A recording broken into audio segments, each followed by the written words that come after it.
Samantala, ipinagmalaki naman ng Cotabato ang Christmas tree na yari sa mga recycled materials. Nagbabalik ang aming kasama si Pengalinho.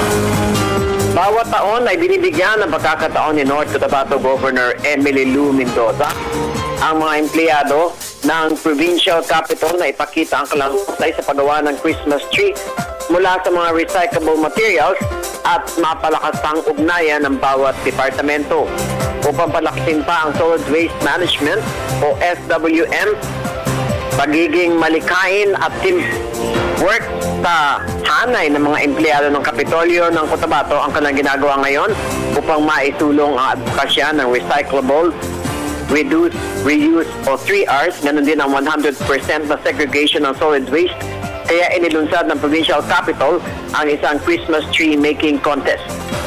Tema ngayon ng Christmas tree ng kapayapaan, hatid ay saya sa sanlibutan, kung saan lahat ng mga opisina o departamento sa Provincial Capital ay lumahok at ipinakita ang husay sa paggawa ng Christmas tree mula sa mga recyclable materials.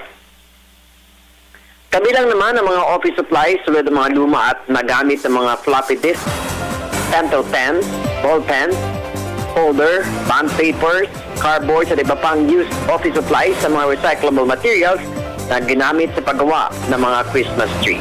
Tatanggap ng 10,000 piso ang first prize, 8,000 piso ang second prize, 6,000 piso ang third prize at meron pa sila mga certificate of recognition.